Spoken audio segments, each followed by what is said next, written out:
तो हम लोगों को न्यूटन्स लॉज ऑफ मोशन को ही कंटिन्यू रखते हुए एक नया टॉपिक शुरू करना है, जो यूँ तो नया टॉपिक कहलाता है इसी चैप्टर का, या किसी किसी बुक में इसे एक अलग चैप्टर के तौर पे प्रेजेंट किया जाता है, न्यू चैप्टर जैसा।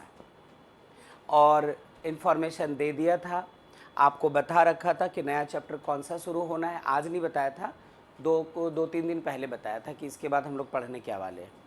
और यदि किसी ने नहीं सुना था तो कोई बात नहीं, चैप्टर का अंदाज़ा लग चुका है। अभी अभी बात हो चुकी है कि हम लोग फ्रिक्शन पढ़ने वाले हैं।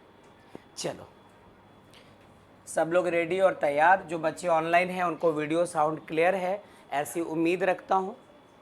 और काम करते हैं शुरू अब। ठीक है,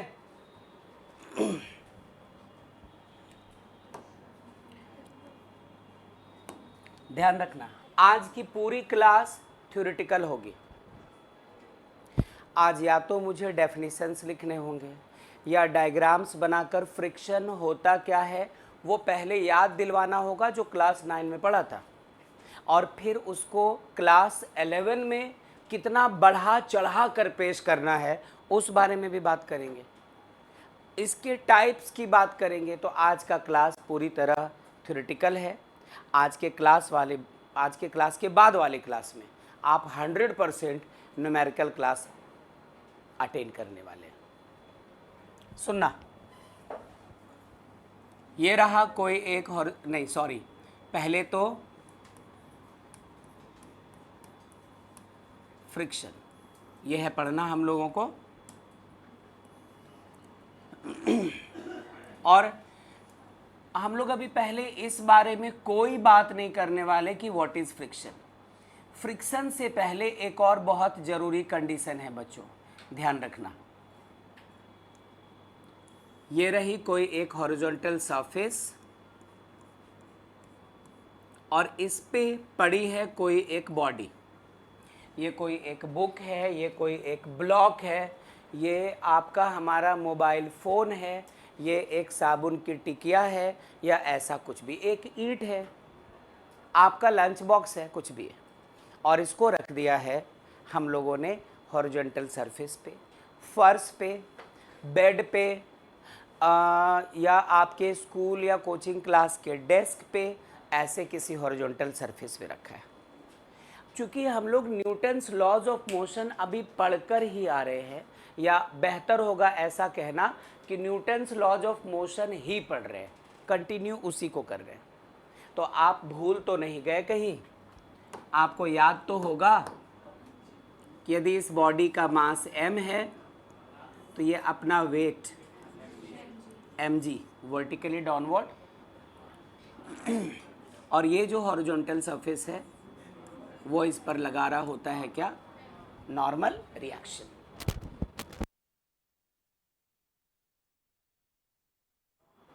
ओके, तो जब कभी ऐसा हो, समवन इज देयर, जब कभी ऐसा हो कि कोई एक बॉडी किसी सरफेस पे किसी दूसरे बॉडी के टॉप पे ऐसे रखी हुई हो, ऐसे रखी हुई हो कि ऊपर वाली बॉडी नीचे वाले बॉडी पे कुछ फोर्स अप्लाई कर रही हो अपने वेट की वजह से, या इस पे लगने वाले ग्रेविटेशनल फोर्स ऑफ अट्रैक्शन की वजह से, और ये जो सरफेस है वो इस बॉडी पे बिल्कुल अपोजिट डायरेक्शन में नॉर्मल रिएक्शन लगा रहा हो, तो हम लोग यहाँ पे इस वाले mg को बच्चों, या इस वाले नॉर्मल रिएक्शन को, ये जो दो फोर्सेस लग रहे हैं इस पे, डाउनवर्ड लगने वाले mg या वर्टिकली अपवर्ड लगने वाले n, इन दोनों फोर्सेस को हम लोग कह जाते हैं कांटेक्ट फोर्सेस। कांटेक्ट फोर्स का एक टाइप हो गया ये, ठीक है। क्यों इसका नाम लिया कांटेक्ट फोर्सेस का? क्यों हम लोग फ्रिक्शन को डिफाइन करने से पहले कांटेक्ट फोर्स की बात कर रहे हैं? क्योंकि जब तक दो बॉडी एक दूसरे को टच नहीं करेंगे, जब तक दो चीज़ें एक दूसरे के कांटेक्ट में नहीं रहेगी, तब तक काहे का फ्रिक्शन। यदि स्टैंडर्ड 9 में फ्रिक्शन को, फ्रिक्शनल फोर्स को हम लोगों ने इतना सा भी पढ़ा है, तो हमें अंदाज़ा है कि यहाँ पे फ्रिक्शन फोर्स की बात करते समय आपको दोनों ऑब्जेक्ट्स को कांटेक्ट में रखना ही पड़ेगा। आप यहाँ पे देखें, एक सीलिंग है और यहाँ से कोई एक बॉडी ऐसे हैंग्ड है इस तरह, तो यहाँ पे कोई सरफेस नीचे पे नहीं है, ये हवा में लटक रही है, तो यहाँ पे ये वाला सिचुएशन बिल्कुल नहीं। तो पहली बात आपको ये ध्यान रखनी है कि फ्रिक्शन फोर्स को प्रोड्यूस होने के लिए, फ्रिक्शन फोर्स को जेनरेट होने के लिए, फ्रिक्शन फोर्स के ओरिजिनेट होने के लिए दो बॉडीज़ का एक दूसरे के साथ कांटेक्ट होना जरूरी है। किसी एक बॉडी के सरफेस पे किसी दूसरी बॉडी का डायरेक्ट कांटेक्ट में होना जरूरी है। क्या यहाँ तक सुना आपने? ओके। मैं चाहता हूँ बच्चों, एक लाइन लिखो, आप नोटबुक और पेन निकालो और एक लाइन लिखो। मैं स्टेट करता हूँ। ऊपर में पहले हेडिंग दे दो आप फ्रिक्शन, और उसके बाद एक लाइन लिखो, चैप्टर का नाम, टॉपिक का नाम फ्रिक्शन दे दो।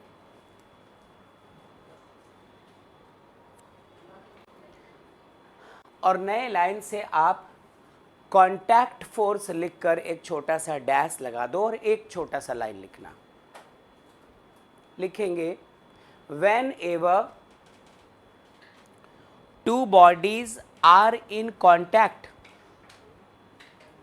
whenever two bodies are in contact, comma, they exert force on each other, they exert force on each other, full stop दे दो। These forces are called contact forces. These forces are called contact forces. एक example यहाँ आपके सामने है। क्या किया है? एक बुक है जिसको एक टेबल पे रख दिया है। एक दूसरा एग्जाम्पल लेना तो बेटा कांटेक्ट फोर्स का सुनना। इस बार हमारे पास कुछ ऐसी चीज़ है, पहचानते तो होंगे आप इस चीज़ को। किधर फ्रंट किधर बैक है? हाँ, ये फ्रंट है। अच्छा, ये हैचबैक कार है, ये डिक्की सा लग रहा है। ओके, ठीक है, कंफ्यूजन दूर कर देते हैं ना। ये क्या है, स्टेयरिंग पे चढ़ के बैठा है?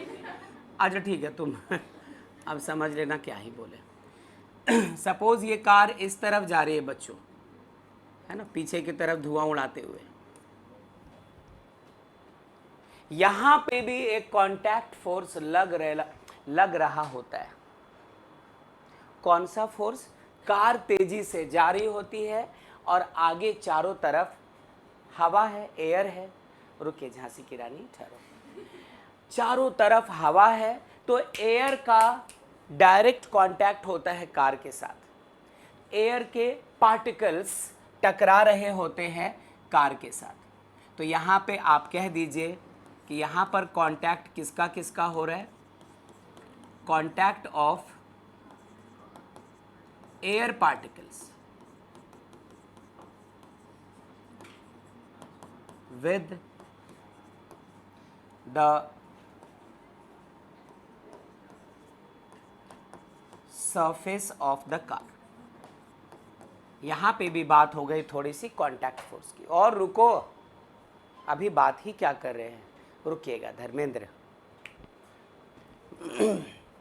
ध्यान से। इस बार आप एक कंटेनर ले लो, एक बकेट ले लो, और उस बकेट में या उस कंटेनर में, तू अंदर जाओ, उस कंटेनर में ले लो थोड़ा वाटर। वाटर ध्यान से, और इसमें आप कोई एक बॉडी, कोई एक ऑब्जेक्ट गिरा दीजिए। सपोज कोई एक स्फेरिकल बॉडी आपने ऊपर से डुबुक करके गिराया। बॉडी जा किस तरफ रही है? नीचे की तरफ। इसका मूवमेंट किधर हो रहा है? नीचे की तरफ। एमजी किधर लग रहा है? नीचे की तरफ। और वाटर जो है बॉडी के चारों तरफ, वो फिर डायरेक्ट कांटेक्ट में होगी किसके? इस बॉडी के सरफेस के। ये भी यहाँ बगल में इसको टच करते हुए वाटर का सरफेस ऐसे। तो यहाँ पे भी ये जो बॉल है, स्फेरिकल बॉल, स्फेरिकल बॉडी, इसका सरफेस वाटर मॉलिक्यूल के कांटेक्ट में है। तो यहाँ पे भी इस बॉल पे वाटर के कारण कुछ फोर्स लग रहा होगा, कुछ ड्रैग लग रहा होगा ऊपर की तरफ। बॉल नीचे गिरना चाहती होगी और पानी ऊपर की तरफ इसको धक्का देकर रखना चाहता होगा। तो वाटर के मॉलिक्यूल्स के साथ यहाँ पे स्फेरिकल, आप गौतम बुद्ध बन रही हैं, स्फेरिकल बॉडी यहाँ खुशनुमा है। ये क्लास शुरू होने के 15 मिनट के बाद इनमें गौतम बुद्ध की आत्मा आती है, और बाकी आप लोग समझ रहे हैं, ठीक है। हाँ, तो यही है कि ऊपर की तरफ कुछ ना कुछ फोर्स लग रहा होगा, ऊपर की तरफ कुछ ना कुछ फोर्स लग रहा होगा। ये भी एक एग्जाम्पल है बच्चों कांटेक्ट फोर्स का। यदि दो बॉडीज एक दूसरे के साथ कांटेक्ट में नहीं, तो उनके बीच इस नाम की कोई चीज़ नहीं। इसलिए पहले थोड़ा कांटेक्ट फोर्स को हम लोगों ने डिस्कस कर लिया है। एक बुक किसी टेबल के ऊपर रखा हो, दोनों के बीच कुछ कांटेक्ट है। कार चल रही हो हाईवे पे, तो एयर पार्टिकल्स के साथ कार का जो शेल है, आउटर शेल, वहाँ पे कांटेक्ट हो रहा है। पानी में किसी चीज़ को आपने डुबोया है, तो वाटर मॉलिक्यूल्स के साथ इस डूबने वाले मॉलिक्यूल के सरफेस का कांटेक्ट। तो कांटेक्ट फोर्सेस के 2-3 यहाँ पर जीते जागते नहीं, सब तो मरे हुए एग्जाम्पल्स, ठीक है। तो ये डायग्राम्स बना लो पहले। अब चलेंगे व्हाट इज़ फ्रिक्शन, और फ्रिक्शन के टाइप, और cause of friction and all that. Do it बच्चों। जो बच्चे ऑनलाइन है एक बार आवाज़ दीजिए, please make some noise. Yes sir. बहुत अच्छा। और कोई? Yes sir. Very good. Yes sir. बहुत अच्छा। Yes sir. क्या बात है मुकेश। आगे बढ़े हम लोग।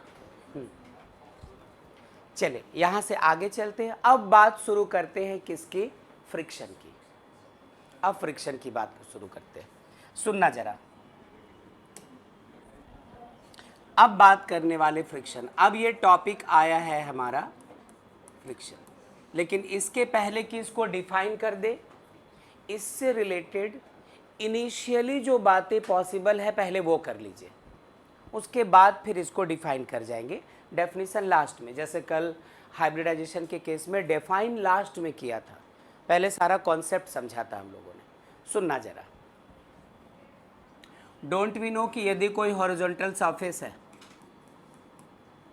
और इस पर आपने एक बॉल, एक पहिया, एक व्हील, ज़्यादा अच्छा होगा कि आप एक बॉल ही कह दो, स्फेरिकल बॉल, इसको आपने क्या किया?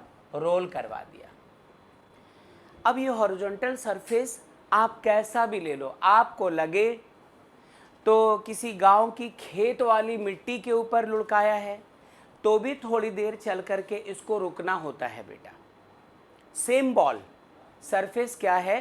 कोई खेत जैसी मिट्टी है बिल्कुल, वहाँ लुढ़का दिया, तो आपने इस पर फोर्स लगाया, बॉल थोड़ी आगे गई रोल करते करते, और थोड़ी आगे जाकर खुद रुक गई, आपने नहीं रोका, कोई जादू टोना नहीं किया, इस पर कोई कमांड नहीं किया। चलो थोड़ी सी स्मूथ सरफेस ले लीजिए हम लोग। स्मूथ सरफेस आप ऐसा करो नॉर्मली जो एक फ्लैट सरफेस होता है, सड़क होती है कोई, सड़क पे भी तो अच्छा खासा खुरदरापन है। तो आप प्लेन सड़क पे, ना तो स्लोप मतलब ना तो ढाल टाइप की होनी चाहिए, ना तो अप जैसी, उसको प्लेन सरफेस पे ही लुढ़का के छोड़ दो। वो चलते चलते चलते चलते फिर थोड़ी दूर गई, वहाँ जाके उसको रुकना हुआ।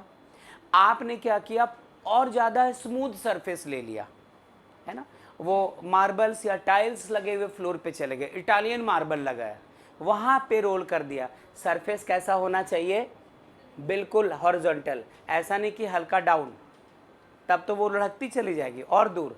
तो प्लेन सरफेस पे यदि आप रोल करते हैं तो भी हो सकता है कि डिस्टेंस थोड़ी ज़्यादा कवर करे, लेकिन आगे चलते चलते चलते चलते एक वक्त आएगा जब इस बॉल को रुक जाना होता है।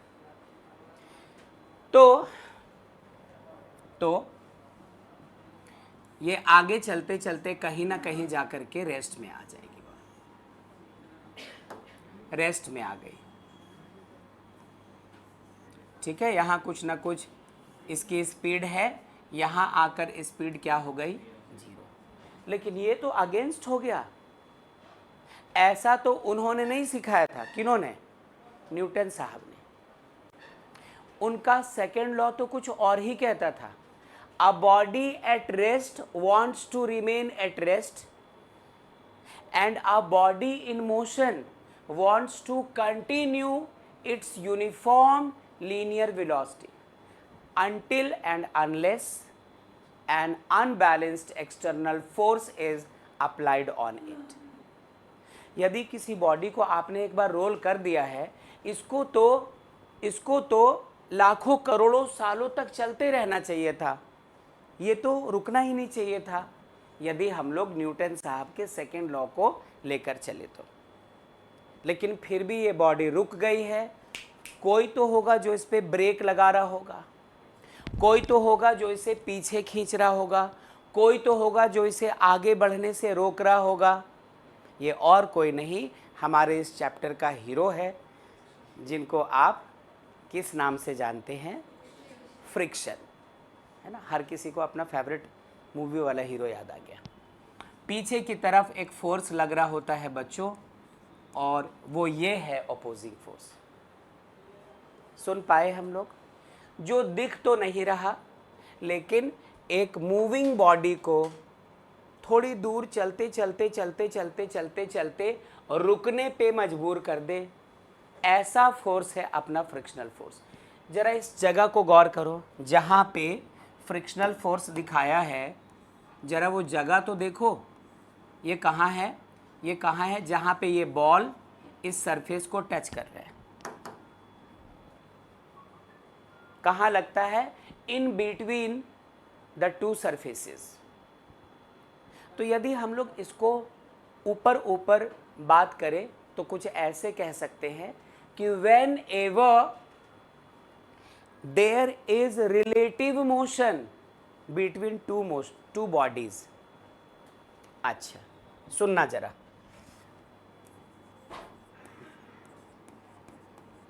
whenever there is relative motion या फिर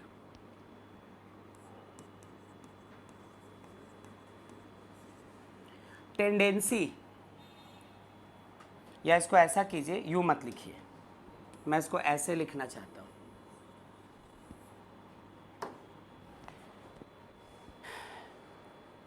एक अपोजिंग फोर्स जो दो बॉडीज के बीच हो चुके रिलेटिव मोशन को रोक दे, या फिर दो बॉडीज के बीच रिलेटिव मोशन प्रोड्यूस होने वाला हो और ये उसको अपोज करे। ऐसे लिखना चाहता हूं मैं, the force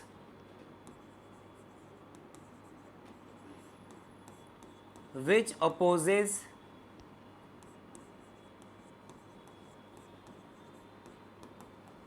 the relative motion और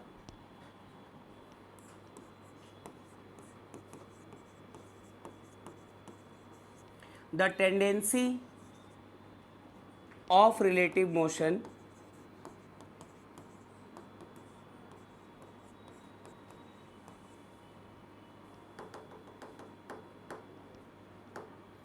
between two surfaces या two bodies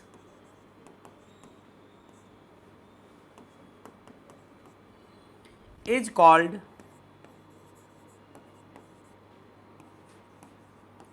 force of friction, या आप कह दो फ्रिक्शनल फोर्स, या आप कह दो सिंपली आप कह दो इसको फ्रिक्शन। अच्छा, इतनी देर के बाद मैं पीछे मुड़ा है ना। एक दो चाहते तो वहाँ पीछे क्रिस दरवाजा है, निकल भी सकते थे। सुनते जाओ, देख के मत रखो नमन, क्योंकि जिस दिन तुम वहाँ बैठोगे हम लोग समझ जाएंगे। आज तुम दरवाजे का यूज़ करने वाले हो। हाँ, तो प्रिंस देखिएगा, गोरेपन का राज नहीं बताते उनको। सुनो, द फोर्स जिसका काम क्या करना है बेटा, अपोज करना है, विरोध करना है, जो हमेशा अगेंस्ट में खड़े होता है। किसको अपोज करता है? रिलेटिव मोशन या फिर टेंडेंसी ऑफ रिलेटिव मोशन।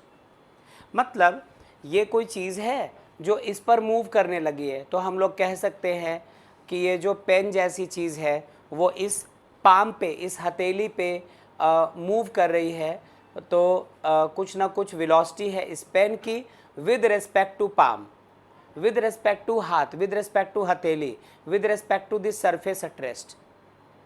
और यदि ऐसा नहीं आप बस अभी इसको रख रहे और धक्का देकर चलाने की कोशिश कर रहे हो, यह भी चलना शुरू नहीं भी करा है, तब भी ये चाह तो रहा है कि इस पर लुढ़कना शुरू कर दे, इस पर चलना शुरू कर दे। तो ये है टेंडेंसी वाली बात। या तो रिलेटिव मोशन हो रहा हो, जैसे कोई कार, कोई बस किसी सड़क पे चल रही हो, या रिलेटिव मोशन होने की तैयारी में हो। कोई कार बंद पड़ गई है, चार लोग मिलकर उसे धक्का दे रहे हैं। पहली बार फोर्स लगाया तो कार टच से मस नहीं हुई, दूसरी बार 2 इंच हिली, फिर वापस आ गई। कभी धक्का लगाया होगा ना, बंद गाड़ी में धक्का कभी लगाया कि नहीं? क्या कभी नहीं?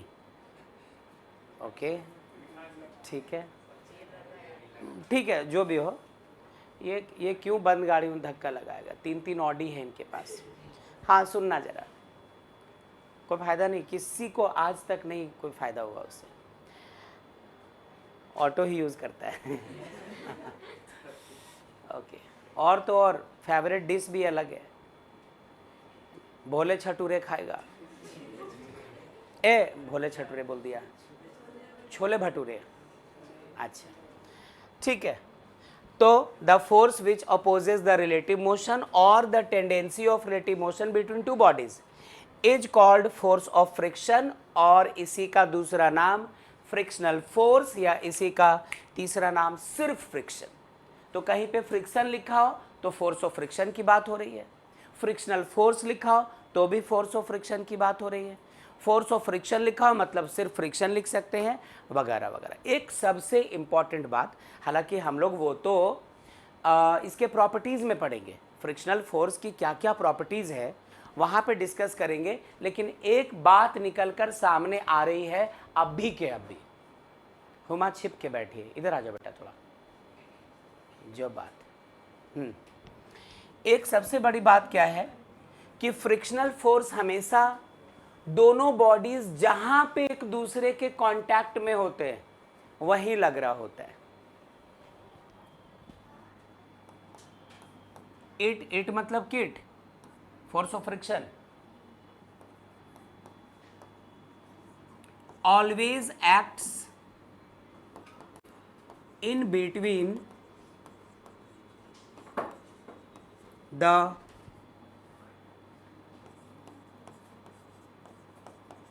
Surfaces in contact. और ये बात कि जिस तरफ बॉडी मूव कर रही है उसके ऑपोजिट लगती है, ये बात अभी थोड़ा रुक कर, जब लॉज ऑफ फ्रिक्शन पढ़ेंगे, नेचर ऑफ फ्रिक्शनल फोर्सेस पढ़ेंगे, उस वक्त देखेंगे आज के ही क्लास में। तो क्या हम लोग फ्रिक्शनल फोर्स को डिफाइन कर पा रहे? कई तरीके से। आप ऐसे भी बोल सकते हो, whenever a body moves on the surface of another body then naturally a force begins to act in opposite direction which opposes the relative motion of the two bodies in between the surfaces in contact. This force is called frictional force. जैसे कहना है कह देना, लेकिन भूल जाओ कि आपके एग्जाम में क्वेश्चन आएगा कि डिफाइन फ्रिक्शनल फोर्स, तुम लिख दोगे और बगल में 5 मार्क्स। वो बचपन की बात थी, वो 9th क्लास की बात थी कि व्हाट इज फ्रिक्शनल फोर्स आप लिखा करते थे, टीचर रेड कलर से ऐसे यूं करके और बगल में 2 मार्क्स आपको दे दिया करते थे। वो पुरानी बात है, वो इतिहास हो गया है, उसको भूल जाइए। आज तो आपसे इसका कॉन्सेप्ट, इसके न्यूमेरिकल्स, इसके कॉन्सेप्चुअल क्वेश्चंस किए जाएंगे। तो फिलहाल ये अब डेफिनेशन छोड़ तो नहीं सकते, इसको पहले करें नोट। किसी को कुछ डाउट है तो बात रख सकते हैं। आई थिंक इस पर हम लोग डिस्कशन कर चुके हैं। जो बच्चे ऑनलाइन हैं उन सबको क्लियर है बच्चों? Yes sir. Thank you. ये अभिनव की आवाज़ थी। और आफरीदी, कोमल, जानवी, हेमंत, आकर्ष, उत्कर्ष, मुकेश, प्लीज़ रिप्लाई कर दें एक बार। Yes sir. Yes sir. ठीक है, ठीक है, ओके।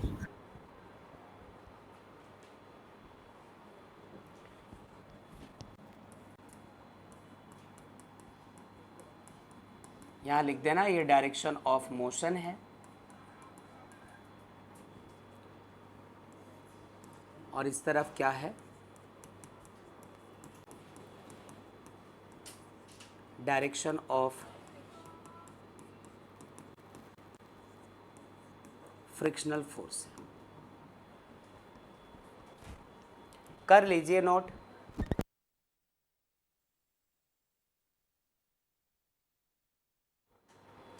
नोट हो चुका? आगे चले बच्चों, जरा आवाज दीजिए। जो बच्चे online, yes sir. Very good, बहुत अच्छा। आदित्य, प्रिंस, गौर करना। अब जरा इस चीज को देखो तो सरफेस पता नहीं क्यों इस तरह से बना रहा हूं मैं, नहीं किसी का ये हार्ट बीट नहीं है या ये किसी तरह का टैटू नहीं है ना, वो सब नहीं है। हाँ ठीक है।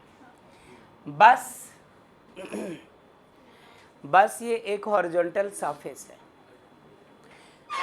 अपनी ज़िंदगी में जो दुनिया का सबसे स्मूथ सरफेस टच किया है, चाहे वो कांच है ना, या कांच के अलावे कोई माइका वगैरह कोई शीट है, वो इमेजिन करो।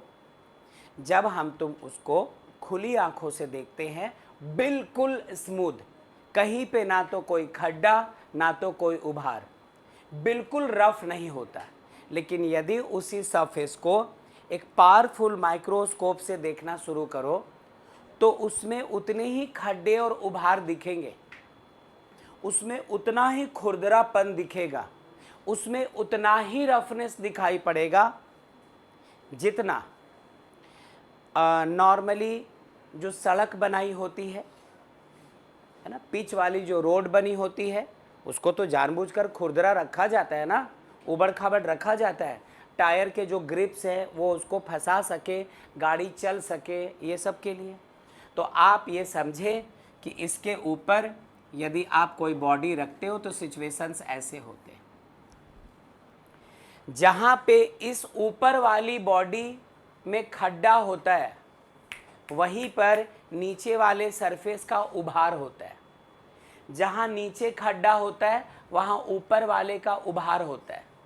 एक दूसरे के खड्डे और उभार के चक्कर में ऊपर वाली बॉडी का सरफेस और नीचे जो हॉरिजॉन्टल बॉडी रखी हुई है वो, ये दोनों एक दूसरे को इंटरलॉक कर लेते हैं। इस तरफ जहाँ गैपिंग है वहाँ एक उंगली जा रही है, फिर जहाँ पर गैपिंग है दूसरी उंगली, जहाँ गैपिंग है तीसरी उंगली, इस तरह से कैसे इंटरलॉक हो जा रहा है। बस यही समझना कि यदि दो बॉडीज़ एक दूसरे के कांटेक्ट में हो, एक नीचे पड़ी हुई है दूसरी उसके जस्ट ऊपर, तो दोनों में जो रफनेस है वो एक दूसरे को इंटरलॉक कर चुकी होती है। अब इस लॉकिंग सिस्टम के बाद जब आप इधर से फोर्स लगा रहे होते हैं बच्चों, अप्लाइड फोर्स जब लगा रहे होते हो, तो ये आसानी से लॉक टूट नहीं पाता। इसका जो रफनेस है वो एक दूसरे में इंटरलॉक हो जाने की वजह से आसानी से ब्रेक हो नहीं पाता। दैट्स वाई ऑपोजिट डायरेक्शन में हम लोग फोर्स महसूस करते। ये है अप्लाइड फोर्स,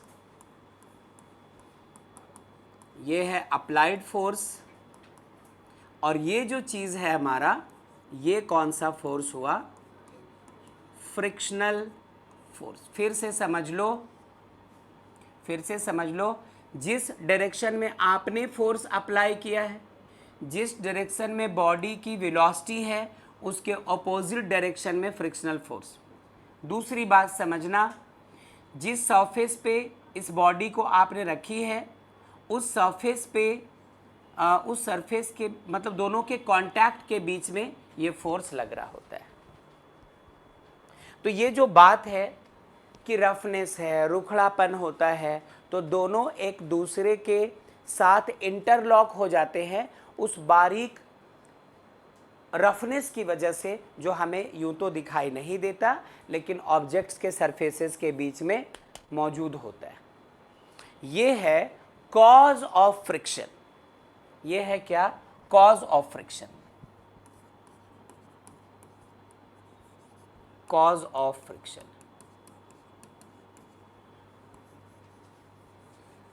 अब ये भी आपसे कोई नहीं पूछेगा क्लास 11 में कि what is the cause of friction, पता रहना चाहिए, पता रहना चाहिए बिल्कुल। तो दैट्स वाई वो हम लोग यहाँ पे देख रहे हैं। अब बात आती है, इसका मतलब एक ऐसा हुआ ना कि जरूरी नहीं कि फ्रिक्शनल फोर्स उसी वक्त अप्लाई हो जब एक बॉडी दूसरे बॉडी पे मूव कर रही है। मूव नहीं करे, बस ले जाके रख दो ऐसे, तो आपके हथेली में तो फिंगरप्रिंट्स हैं, उसमें भी तो खड्डे और उभार हैं, उसमें भी तो रफनेस है, उसमें भी तो रफनेस है। तो इसके रफनेस और इसके सरफेस को आप जितना भी स्मूथ देख लो समझ लो, लेकिन इसमें भी रफनेस है। जैसे ही एक बॉडी को दूसरे सरफेस पे रख दिया, इनके खड्डे और उभार इंटरलॉक हो चुके हैं, इस पे फ्रिक्शनल फोर्स एक्टिवेट हो चुका है। अब आप मूव करवाना चाहेंगे तो आपको एक्स्ट्रा फोर्स लगाना पड़ेगा ताकि वो जो इंटरलॉकिंग है उसको ब्रेक कर सके। बात तो ये हो जाती है यहाँ पे, ठीक है ना? इसका मतलब जब किसी सरफेस पे एक बॉडी सिर्फ रखी हो, उस वक्त भी दोनों सरफेसेस के बीच फ्रिक्शनल फोर्स होगा। जब एक सरफेस के ऊपर दूसरी बॉडी मूव कर रही है, मूव तो दो तरीके से कर सकती है ना बेटा, एक स्लाइड घसीट के ले आओ, और दूसरा इसको रोल करवा दो, ऐसे रोल करवा दो। तो जब बॉडी रोल करती है उस वक्त भी फ्रिक्शनल फोर्स की बात है, और जब बॉडी स्लाइड करती है उस वक्त भी फ्रिक्शनल फोर्स की बात है। तो अब हम लोग फ्रिक्शनल फोर्स को कैटेगराइज करते हैं, इसका क्लासिफिकेशन होता है। मैं एक ही बार पूरा फ्लो चार्ट नहीं बनाने वाला हूँ, उनको इंडिविजुअली एक एक करके पहले समझ लेते हैं कि कौन कौन से अलग अलग टाइप्स पॉसिबल है फ्रिक्शनल फोर्स के, किसकी किसकी क्या खास बात है। लास्ट में एक फ्लो चार्ट बना लेंगे कि ये फ्रिक्शनल फोर्स है, इसके दो टाइप हैं, एक स्टैटिक दूसरा काइनेटिक। स्टैटिक का ये टाइप है, लिमिटिंग वगैरह, काइनेटिक में रोलिंग फ्रिक्शन वगैरह है, स्लाइडिंग फ्रिक्शन, ये सब ये लास्ट में देखेंगे।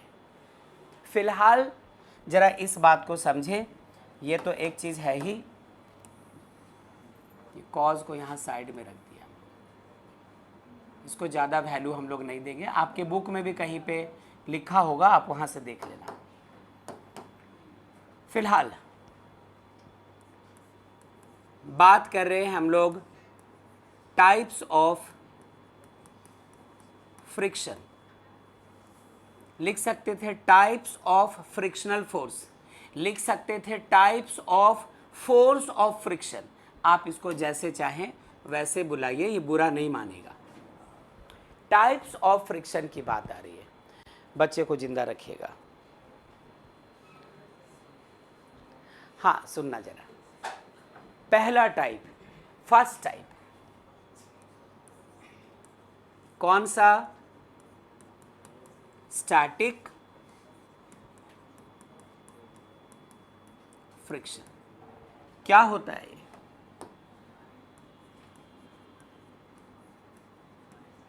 The force of friction which comes into play, जो हमें तब दिखाई पड़ता है when a body is at rest on the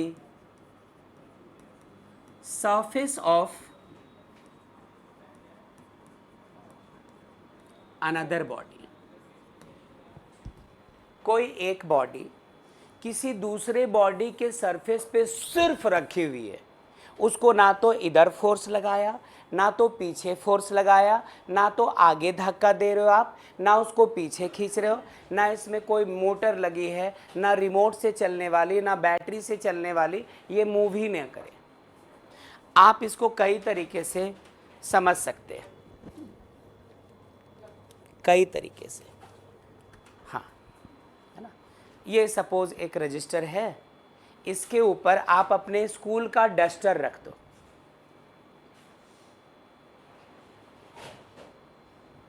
उसका स्टाइलस का रिस्क नहीं ले सकता। ये कोई बॉडी है, इसको इसके ऊपर रख दिया, बस रख देना और कुछ नहीं। रखते ही इसमें जो रफनेस है और इसमें जो रफनेस है वो एक दूसरे पे ग्रिप बना चुके, फ्रिक्शनल फोर्स जनरेट हो चुका है। तो इस वक्त जब कोई एक बॉडी किसी दूसरे बॉडी के सरफेस पे रेस्ट में रखी हो, when the system is at rest, तो उस वक्त दोनों बॉडीज के सरफेसेस के बीच जो फ्रिक्शनल फोर्स होता है, हम लोग उसे स्टैटिक फ्रिक्शन बोलते हैं। स्टैटिक का मतलब ही होना है कि किसी चीज़ को रेस्ट में रखने की कोशिश कर रहे हैं। गौतम ठीक है, अच्छा ठीक है। गौतम क्यों कहा आदित्य को? जनता जानती है, कुछ बोलना नहीं है। हाँ सुनो, मुस्कुरा के बात छिपा नहीं सकते हो, तुम इतना जो मुस्कुरा रहे हो, क्या बोलते हैं, क्या गम है जिसको छुपा रहे हो। हाँ चलो, बस ऐसे रख दिया तो ये हो गया क्या? Static friction.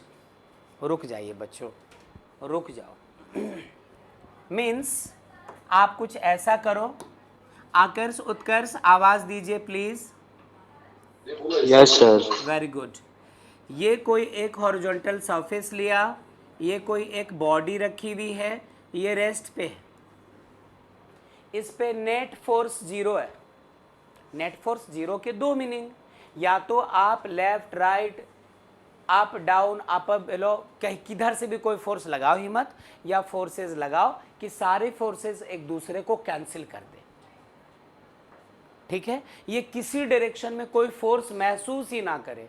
ये चलना तो दूर की बात, इसके दिमाग में चलना आ भी नहीं रहा है कि मुझे चलना भी है, जैसे कोई डेड चीज होती है वैसे समझ लो। तो यदि ऐसी बात है तो हम लोगों ने एक हॉरिजॉन्टल सरफेस लिया, इस पे कोई एक बॉडी रखी, जो बॉडी रेस्ट में है, जिसकी स्पीड या वेलोसिटी क्या है? जीरो। इस वक्त भी बच्चों, इस वक्त भी इसके सरफेसेस के बीच रफनेस वगैरह अपना काम कर रही है, जो खुरदरापन है वो अपना काम कर रही है, बस लाके रख दो ना तुम, फ्रिक्शन खुद जनरेट हो जाएगा।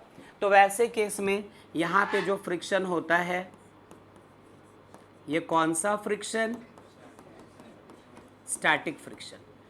कैसे दिखाएंगे? स्मॉल एफ, नीचे में छोटा सा एस लगा दिया। S stands for static.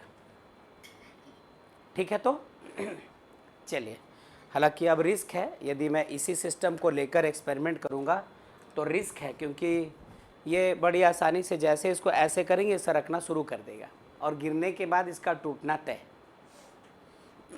कोई ऐसी वस्तु दीजिए जिससे आपको प्यार ना हो, जो टूट जाए तो आपको कोई फ़र्क ना पड़े। है किसी के पास? हाँ, ये तो टूटेगा ही नहीं, यही दे दो। हाँ, हाइलाइटर, अच्छा चलो ठीक है, ये ठीक है, ये एक बॉडी, ये क्योंकि अभी मैं इसका नाम बदलूंगा थोड़ी देर में। स्टैटिक फ्रिक्शन से हम लोग एक दूसरे टाइप ऑफ फ्रिक्शन की बात करने जा रहे हैं, जिसका नाम निकल कर आएगा लिमिटिंग फ्रिक्शन। 9th की बुक में था, नहीं था? पता नहीं। हाँ, ये रही बॉडी, इसको बस इसके ऊपर रख दिया, कौन सा फ्रिक्शन प्रोड्यूस हो गया? स्टैटिक। अब ऐसा करो, इसको चलाने की कोशिश करो दो तरीके से। या तो एक धागा बांधकर आप खींचना शुरू करोगे, नहीं तो ये काम धरती माता को सौंप दो। सुनना, थोड़ा बेंड किया, ये अभी नहीं चली, थोड़ा और बेंड कर दिया, ये बॉडी अभी भी मूव करना शुरू नहीं कर पाई। थोड़ा और, थोड़ा और,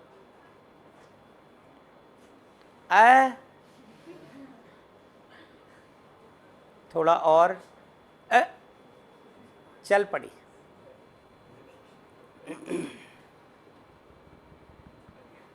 क्या मतलब? मतलब मैं आपसे पूछना चाहता हूँ कि इस वक्त फ्रिक्शनल फोर्स ज़्यादा है, या जब बॉडी इस पर चल पड़ी है तो फ्रिक्शनल फोर्स ज़्यादा है? पहले ज़्यादा थी या मूव करते वक्त ज़्यादा फ्रिक्शनल फोर्स? चलिए, आइए इस पर बात करते हैं, क्योंकि मुझे इस स्टैटिक फ्रिक्शन का नाम धीरे धीरे धीरे धीरे चेंज करके लिमिटिंग फ्रिक्शन के तरफ लेकर चलना है। मुकेश आवाज़ दीजिए, हेमंत आवाज़ दीजिए, Yes, sir. भी आवाज़ दो। Very good, Yes, sir. ठीक है बेटा। अभिनव, आकर्ष, उत्कर्ष, ठीक है? Yes, sir. ओके। कोमल, मौजूद हो आप?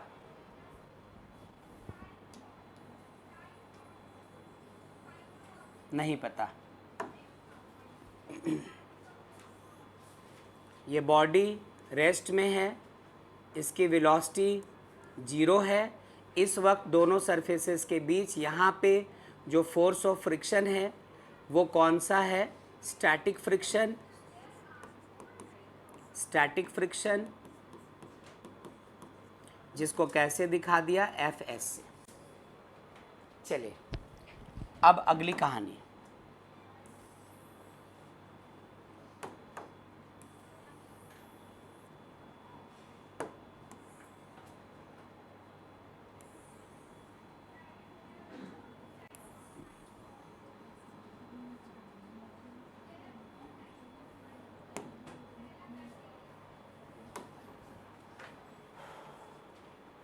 हम तुम चाहते हैं कि ये मूव करे, हम तुम चाहते हैं कि ये मूव करे।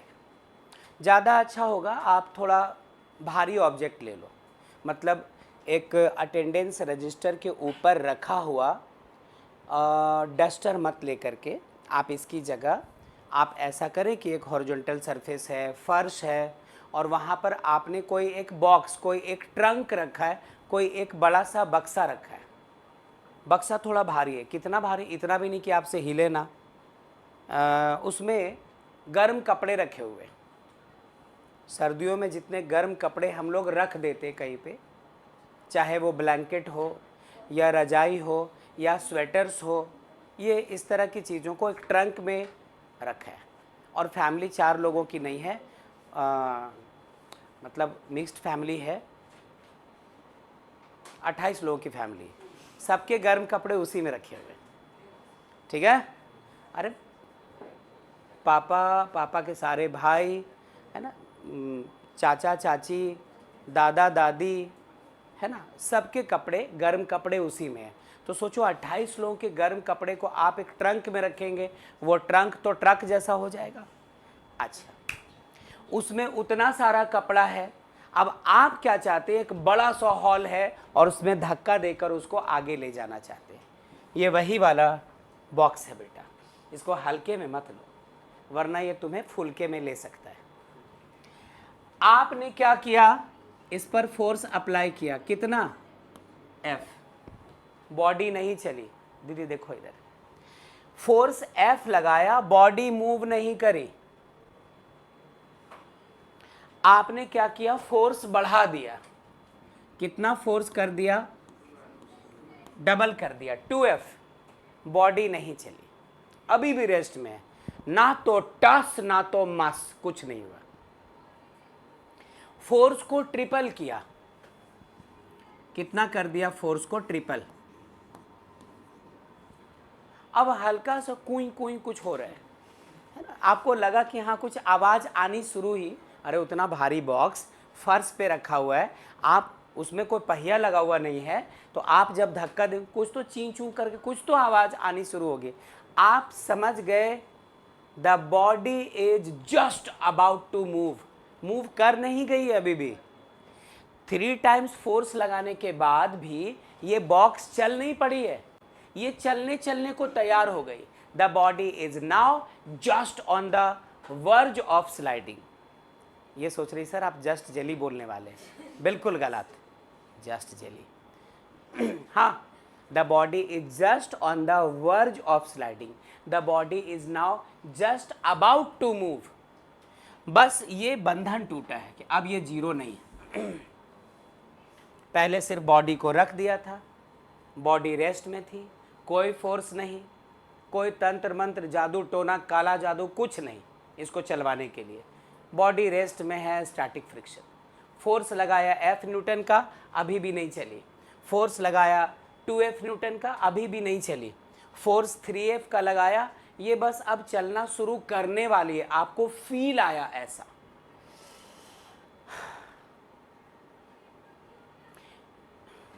अब मैं आपसे पूछना चाहता हूं, मैं आपसे ये पूछना चाहता हूं कि अभी बॉडी रेस्ट में है तो फ्रिक्शन, ये फोर्स कौन सा है, स्टैटिक फ्रिक्शन, ये भी स्टैटिक फ्रिक्शन है, ये भी स्टैटिक फ्रिक्शन है, ये भी स्टैटिक फ्रिक्शन है। फिलहाल जब तक चल ना पड़े तब तक बॉडी रुकी हुई है, और जब तक रुकी हुई है तब तक स्टैटिक फ्रिक्शन। लेकिन मैं आपसे एक बात कहना चाहता हूं और पूछना भी चाहता हूं एग्जैक्टली, क्या आपको ऐसा लग रहा कि यहाँ पे सर ये जो स्टैटिक फ्रिक्शन है इसका वैल्यू कुछ और होगा, यहाँ पे इसका वैल्यू कुछ और होगा, यहाँ पे इसका वैल्यू कुछ और होगा, यहाँ पे इसका वैल्यू कुछ और होगा, क्या कोई ऐसा फील कर पा रहा है? स्टैटिक फ्रिक्शन चेंज होता चला जाएगा, या तो स्टैटिक फ्रिक्शन आप अभी जब तक हम लोग कंक्लूड नहीं करे हैं तब तक आप कह सकते हैं क्या कि स्टैटिक फ्रिक्शन में भी कि इंक्रीज होता जाए या डिक्रीज होता जाए, कुछ वेरिएशन, कुछ ऐसी फीलिंग आ पा रही है आप में? सुनो जरा, यहाँ पे भी mg लग रहा है, यहाँ पे भी mg लग रहा है, यहाँ पे भी। मैं आपसे बोलूँगा कि बताओ धक्का देने के बाद भी ये बॉक्स क्यों नहीं हिला, तुम बोलोगे बहुत भारी होगा, तुम कह दोगे कि इसका वेट काफ़ी ज़्यादा है, जितना फोर्स चाहिए उतना हम लोग लगा ही नहीं पाए। नो डाउट आप सही हो, लेकिन इसके mg के अलावे एक और ताकत है जो आपके अगेंस्ट काम कर रही है, और वो कौन सी ताकत है? Frictional force. आप फोर्स इधर से लगा रहे हैं, इस तरफ स्टैटिक फ्रिक्शन लगा, आपने फोर्स डबल कर दिया, स्टैटिक फ्रिक्शन भी काफी स्ट्रांग हो गया। स्टैटिक फ्रिक्शन भी जब फोर्स आपने डबल किया बच्चों, तो स्टैटिक फ्रिक्शन भी और मजबूत हो गया। पहले तो सुनो, ये स्टैटिक फ्रिक्शन काफी कमजोर, क्योंकि आप इसको कोई काम दे ही नहीं रहे हो, कोई फोर्स लगाया ही नहीं, तो जो रुखड़ापन है जो एक दूसरे में इंटरलॉक हो गया है सिस्टम, उसको हम लोग ब्रेक करने की कोशिश नहीं कर रहे, रिलैक्स मूड में है। लेकिन जैसे ही पता चला कि कोई हमें धक्का देकर चलाना चाहता है, तो ये जो फ्रिक्शनल फोर्स है ना, ये एक्टिव हो गया, इसके खड्डे और उभार जग गए, इसे लगा कि कोई हमारा बॉन्ड ब्रेक करने आ रहा है। तो इन्होंने एक दूसरे का हाथ और मजबूती से पकड़ा कि हमें चलना, इसे चलने नहीं देना, इसलिए ये वाला जो फ्रिक्शनल फोर्स है वो पहले से थोड़ा स्ट्रॉन्ग। जब आपने फोर्स और बढ़ा दिया तो ये लोग, ये जो इंटरलॉक सिस्टम है, ये एक दूसरे को और मजबूती से पकड़ गए कि हमें यहाँ से इसे जाने नहीं देना है। तो यहाँ पर स्टैटिक फ्रिक्शन और इंक्रीज कर गया। जब यहाँ पे आए हम लोग तो इन्होंने अपनी जान झोंक दी, बिल्कुल इन्होंने खुद को निछावर कर दिया। किन्होंने? वो इनका जो रफनेस था, जिसकी वजह से स्टैटिक फ्रिक्शन हमारा और बड़ा हो गया, स्टैटिक फ्रिक्शन और बड़ा हो गया। साइज भी छोटा, बोल्ड भी कम, साइज थोड़ा बड़ा, थोड़ा ज़्यादा बोल्ड, साइज थोड़ा और बड़ा, थोड़ा और ज़्यादा बोल्ड, साइज और बड़ा किया एफएस का, और ज़्यादा बोल्ड लिखा। मैं आपको इशारा करना चाहता हूँ कि जैसे जैसे आप किसी बॉडी पे फोर्स बढ़ाते जाते, वैसे वैसे स्टैटिक फ्रिक्शन भी बढ़ता जाता है। जब तक आप इसे धक्का देने की कोशिश नहीं कर रहे, तब तक static force of friction relax mood में है, ग्राउंड स्टेट में। और जैसे जैसे आप इसको डिस्टर्ब करना शुरू करते हैं, ये एक्साइटेड स्टेट में होता है, ये अपना वैल्यू बढ़ाता चला जाता है। और उस वक्त ये मैक्सिमम, सुनना लिखो मत बेटा, है ना, ऐसे लिखो नहीं, उस वक्त ये मैक्सिमम हो जाएगा जब ये अबाउट टू मूव होगा। किसी पे कोई खतरा आता है, खतरा जब तक नहीं आया है तब तक वो रिलैक्स्ड है। जैसे उसके कानों में आवाज़ आती है कि हाँ शायद कुछ खतरा है, पहले वो अलर्ट हो जाता है, उससे बचना है। खतरा जब तक सामने नहीं आता है, खुद को बचाने की हर तरह की कोशिश करता है। बिल्कुल सामने आ जाता है, फाइट और बढ़ा देता है। तो इस बॉडी को मूव करवाने के लिए खतरा कौन है? ये फोर्स जो हम लोग बढ़ाते जा रहे हैं। ये मूव ना कर सके उसके लिए अपोजिट डायरेक्शन में क्या लग रहा है? Static friction. जैसे जैसे फोर्स बढ़ाते गए वैसे वैसे ये स्टैटिक फ्रिक्शन भी बढ़ता चला गया। यानी static friction self adjusting force है, ये खुद को खुद बढ़ा घटा सकता है अप्लाइड फोर्स के बेसिस पे। जैसे जैसे फोर्स आप अप्लाइड फोर्स बढ़ाते जाओ, वैसे वैसे ये भी इसको रोके रखने के लिए ऑपोजिट डायरेक्शन में फ्रिक्शनल फोर्स बढ़ाता जाता है। तो एक बात और हमें कहनी होगी कि जो स्टैटिक फ्रिक्शन होता है,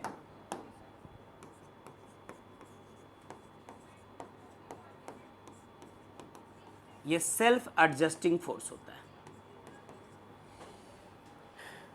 ये फोर्स पहले बहुत कम, इससे ज़्यादा ये हुआ, इससे ज़्यादा ये हुआ, इससे भी ज़्यादा ये हुआ। और जब body is just on the verge of sliding और मूविंग, तो उस वक्त इसका वैल्यू मैक्सिमम हो जाता है, मतलब स्टैटिक फ्रिक्शन मैक्सिमाइज हो जाता है बेटा। अब इसके बाद इसके हाथों से बात निकल जाती है, इससे भी ज़्यादा फोर्स लगाओ, अब ये सरेंडर कर देता है कि जाओ अब मुझसे नहीं होगा, अब ले जाओ तुम, जितना हुआ कोशिश की इसको रोक के रखने की, अपना जी जान लगा दिया, इससे ज़्यादा मैं और कुछ नहीं कर सकता। मतलब मैक्सिमम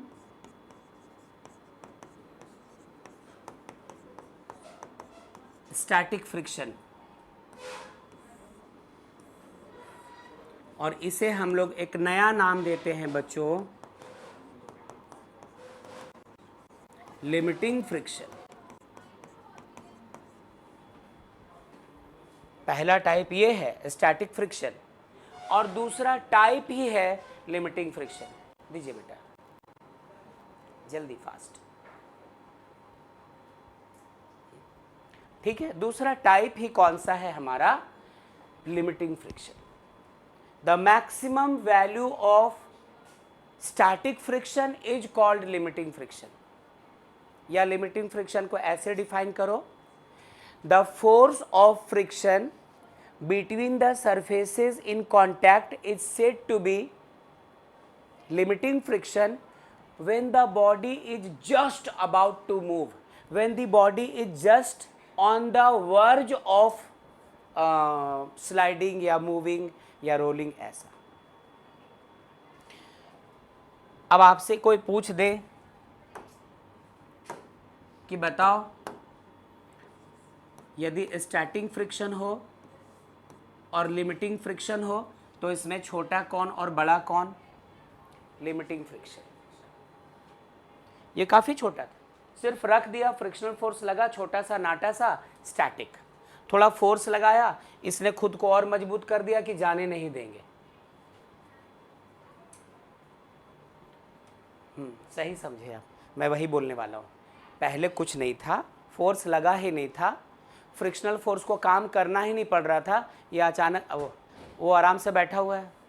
अच्छा, लेकिन जैसे ही थोड़ा सा फोर्स लगा, मीठा सा फोर्स लगा, ये मीठा सा अपोज किया, जाने नहीं देंगे तुझे, ऐसे करके थोड़ा फोर्स बढ़ाया, चाहे तुझको रब बुला, ऐसे ये भी खुद को थोड़ा बढ़ा दिया है, और उसके बाद भी फोर्स लगाया, अब ये अपने हद को पार कर गया। तो हमेशा लिमिटिंग फ्रिक्शनल फोर्स बड़ा होता है किससे? स्टैटिक फ्रिक्शन से। रख पाएंगे ख्याल इसका? तो आप ऐसा करो, बोर्ड पर जो भी उल जलुल चीज़ें दिख रही है लिख लो, नोट कर लो, फिर और बात करते हैं। ठीक है बच्चों, जो लोग ऑनलाइन हैं प्लीज़ मेक सम नॉइज़। चलिए, नोट सबका हो चुका है? नोट सबका हो चुका है? ओके, जो बच्चे ऑनलाइन है उनका हो चुका नोट? Yes sir. ओके, तो एक काम करो, इसको डिफाइन कर ही लो बच्चों। नंबर 2 लिखकर लिमिटिंग फ्रिक्शन लिखकर डैश दे दो और एक लाइन इसको डिफाइन कर लेते हैं फटाफट।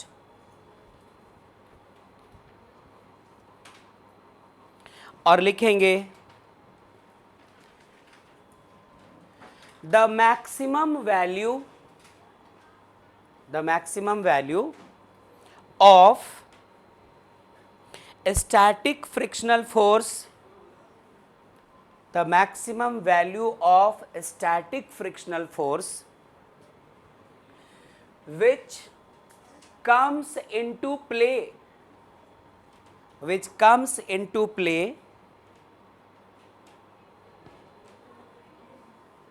when a body is just jelly कह रहे हैं, अभी इनको मना किया, जस्ट जेली नहीं, जस्ट गोइंग टू मूव या जस्ट अबाउट टू मूव, ऐसा कर दीजिए, just about to move over the surface of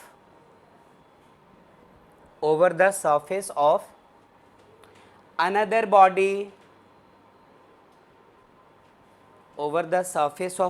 body, is called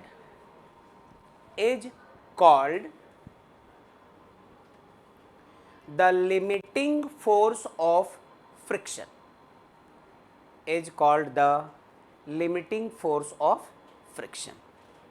ठीक है? तो कंक्लूड हम लोग क्या कर पा रहे हैं, हमें क्या समझ में आया है कि ये जो लिमिटिंग फ्रिक्शन है ये एग्जैक्टली है क्या? स्टैटिक फ्रिक्शन का मैक्सिमम वैल्यू। जब स्टैटिक फ्रिक्शन बिल्कुल मैक्सिमम हो चुका होता है तो हम लोग उसे लिमिटिंग फ्रिक्शन कहते हैं। लिमिटिंग का मतलब क्या? एकदम लिमिटिंग वैल्यू, मैक्सिमम वैल्यू तक कोई चीज़ पहुंच जाए। अरे किसी मूवी में तो देखा होगा कि हीरो का कोई दोस्त किसी खाई में गिर रहा है, हीरो उसे बचाने की कोशिश कर रहा है, शुरू में बस हाथ पकड़ लिया उसने और उसके बाद खींचना शुरू किया, जैसे जैसे उसे और ऊपर खींचता है इसे और ज़्यादा फोर्स लग रहा होता है। कई बार तो मुझे या आपको लगता है कि काश मैं वहाँ होता तो थोड़ी मदद कर देता, लगता है अब कहीं हाथ छूट ना जाए, तब तक किसी तरीके से ऐसा दिखाते हैं कि उसने ऊपर खींच लिया। ठीक है, तो मैक्सिमम वैल्यू यही समझ लो। और लिमिटिंग फ्रिक्शन हमेशा बड़ा होगा स्टैटिक फ्रिक्शन से, क्योंकि लिमिटिंग फ्रिक्शन होता क्या, स्टैटिक का मैक्सिमम वैल्यू। ठीक है यहाँ तक, तो ये तो बात हो गई। देन इसके बाद हम लोगों को अब पढ़ना होगा laws of limiting friction. Laws of friction पढ़ना होगा। लॉज ऑफ फ्रिक्शन पढ़ते समय हमें कॉन्सेप्ट मिलेगा कोएफिशिएंट ऑफ फ्रिक्शन का, और वहाँ से हम लोग इसको आगे ले जाएंगे। मेरी बात सुनना, जितना सिर्फ थ्योरेटिकल हिस्सा था वो देख चुके। अब यहाँ के बाद लॉज ऑफ फ्रिक्शन जब पढ़ेंगे, कहा कि ये भी एक्चुअली 9th लेवल में ही पूछ दिया जाता है कि what are the laws of limiting friction या what are the laws of friction. ये भी 9th लेवल का क्वेश्चन है, लेकिन कभी कभी आपके क्लास 11 के मिड टर्म के पेपर को इजी बनाने के लिए, है ना, टीचर थोड़े काइंड हार्टेड है, उनको लगता है थोड़ा इजी पेपर बना दो। आपके स्कूल वाले टीचर्स कितने कितने सॉफ्ट हार्टेड है, सॉफ्ट ड्रिंक ही समझ लो, है ना, हमेशा आपके बारे में सोचते रहते हैं वो। तो उनको लगता है कि पेपर थोड़ा इजी रहना चाहिए, तो ये क्वेश्चन उठा के डाल देते हैं कि what are the laws of limiting friction and hence define coefficient of friction वगैरह, तो वो सब की बात करते हैं। फिलहाल आज वाली क्लास को यहीं रोकेंगे हम लोग। आई होप आपने नोट वोट सारा कुछ कर लिया है। अगले क्लास में, क्या पता वो डे लॉन्ग क्लास हो, अगले क्लास में हम लोग इसको ख़त्म कर चुकेंगे। यदि डे लॉन्ग क्लास रही तो इसके साथ साथ सर्कुलर मोशन भी खत्म हो जाएगा, लेकिन फ़िलहाल बात इसकी करते हैं हम लोग। तो पहले क्लास रोक लूँ, फिर और बात करता हूँ। आज की क्लास को रोका जाए।